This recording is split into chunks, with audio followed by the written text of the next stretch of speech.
اعوذ باللہ من الشیطان الرجیم بسم اللہ الرحمن الرحیم۔ معزز سامعین کرام، ملحدین کے اوپر ہماری گفتگو چل رہی ہے۔ ایک ملحد کا اعتراض ہے، پاکستانی ملحد کا اعتراض ہے، حارث سلطان کا اعتراض ہے۔ اعتراض یہ ہے کہ مسلمانوں یا اہل کتاب کا جو خدا ہے اس کا مزاج بچے جیسا مزاج ہے۔ آپ اعتراض پہ غور کریں، سوال پہ غور کریں کہ خدا کا مزاج کیسا ہے؟ بچے جیسا ہے۔ ارے بھائی، کس جہت سے بچے جیسا ہے؟ کہا اس نے جو قانون بنائے ہیں نا وہ بچوں جیسے قانون ہے۔ وہ کہتا ہے کہ اگر آپ نے کوئی غلطی کی، میری نافرمانی کی، تو میں تجھے آگ میں جلا دوں گا۔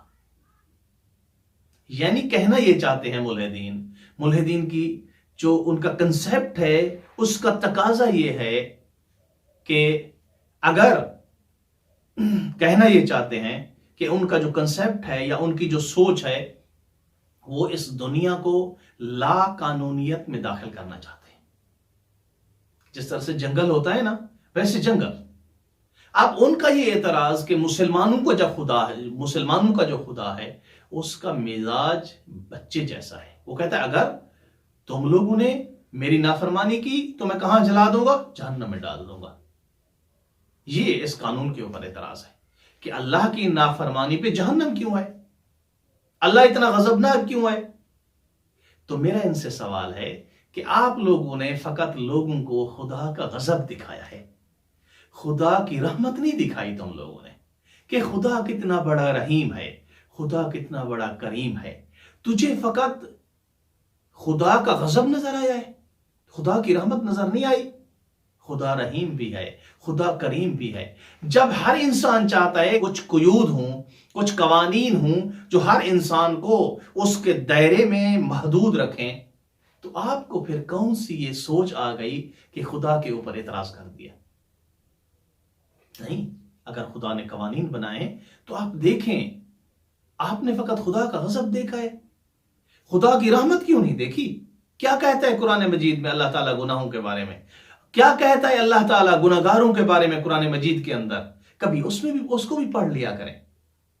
کیوں آپ لوگوں کو اللہ کا غضب دکھاتے ہیں فقط؟ کبھی لوگوں کو اللہ کی رحمت بھی دکھا دیا کریں کہ وہ کتنا بڑا رحیم ہے۔ یہ کائنات کا خلق کرنا، یہ سمندروں کا چلانا، یہ ہواؤں کا چلانا، یہ آسمان کا بنانا، یہ زمین کا بنانا، یہ پوری کائنات کا خلق کرنا، یہ اللہ کی رحمت کی دلیل ہے۔ تو اور کیا ہے؟ اگر رحمت نہیں ہے تو اور کیا ہے؟ کیا کہتا ہے قرآن مجید میں؟ زمر کے اندر اللہ تعالیٰ فرماتا ہے، کل اے میرا حبیب، اے یاسین، طٰہٰ، مدثر، مزمل، اے میرا حبیب، کل کہہ دے، یا عبادی الذین اسرفوا علی انفسہم لا تقنطوا من رحمت اللہ۔ اے میرا حبیب محمد مصطفیٰ صلی اللہ علیہ وآلہ وسلم، میرے بندوں سے کہہ دے کہ میری رحمت سے نا امید نہ ہو۔ کون سے بندے؟ جنہوں نے اپنی جانوں کے اوپر گناہ کر کے ظلم کیے ہیں، جنہوں نے گناہوں کے سبب اپنی جانوں پہ ظلم کیا ہے، ان سے کہہ دیں کہ میری رحمت سے نا امید نہ ہو۔ کیا مطلب یہ ہے کہ خدا کیا ہے؟ فقط خدا کے نزدیک وہ غضب نہیں جس کو یہ ملحدین اور لا دین لوگ زہر کر رہے ہیں، خدا رحمت بھی رکھتا ہے۔ خدا کی رحمت اس کے غضب کے اوپر غالب ہے۔ قل یا عبادی الذین اسرفوا علی انفسہم لا تقنطوا من رحمت اللہ۔ پھر کیا فرمایا؟ پھر فرمایا ان اللہ یغفر الذنوب جمیعا، بے شک اللہ ان کے سارے گناہ معاف کر دے گا۔ انہ هو الغفور الرحیم، بے شک وہ کیا ہے؟ غفور الرحیم ہے، عفو درگزر کرنے والا ہے۔ ایک نہیں، 10 نہیں، 100 نہیں، 50 نہیں، کئی ہزار گناہ کر لیا، مطلق ہے آیات، کوئی قید نہیں ہے۔ یا عبادی الذین اسرفوا علی انفسہم لا تقنطوا من رحمت اللہ، کوئی قید نہیں ہے۔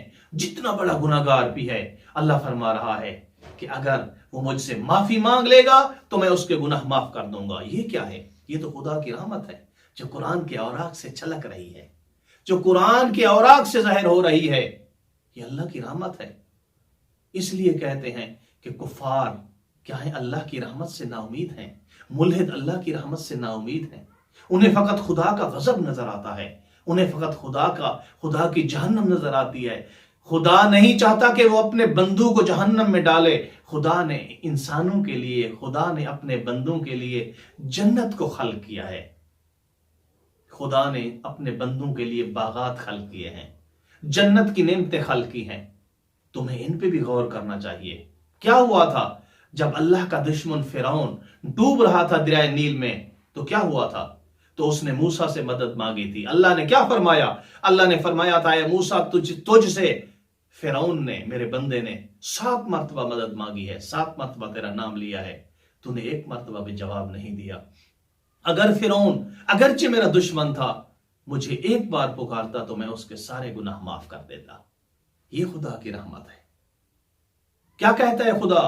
اللہ تعالیٰ فرماتا ہے ایک بندے کے گناہ اگر ریت کے ذرات سے بھی زیادہ ہوں، سمندر کے پانی سے بھی زیادہ ہوں، اگر وہ مجھ سے معافی مانگے اور توبہ کرے تو میں اس کے گناہ معاف کر دیتا ہوں. یہ خدا کی رحمت ہے. عجیب بات ہے، تمہیں خدا کا غضب نظر آیا ہے، خدا کی جنت نہیں نظر آئی، خدا کی رحمت نظر نہیں آئی، یہ انسان کے اوپر اس کے فضل اور کرم یہ نظر نہیں آیا، ماں کے پیٹ میں جو رزق عطا کرتا ہے وہ نظر نہیں آیا. یہ دنیا میں جب پیدا ہوتا ہے، آنکھ کھولتا ہے تو سامنے محبت کرنے والی ماں نظر آتی ہے اور سامنے دودھ کی نہریں نظر آتی ہیں، یہ نظر نہیں آیا. اور مشقت اٹھانے والا باپ نظر آتا ہے، تمہیں یہ نظر نہیں آیا. اللہ کی رحمت اللہ کے غضب کے اوپر غالب ہے، حاوی ہے. تو یہ جو اعتراضات ہیں، مسلمان ہمارے جو نوجوان ہیں، ہماری جو نئی نسل ہے، ان کو غور کرنا چاہیے. علماء کی صحبت کو نہیں چھوڑنا چاہیے، علماء کی صحبت اختیار کرنی چاہیے. اگر آپ علماء کی صحبت چھوڑ دیں گے، ملحدین کی صحبت میں چلے جائیں گے تو وہ آپ کو چند ہی دنوں میں خدا کا منکر بنا دیں گے. اس لیے علماء کی صحبت اختیار کریں. والحمدللہ رب العالمین.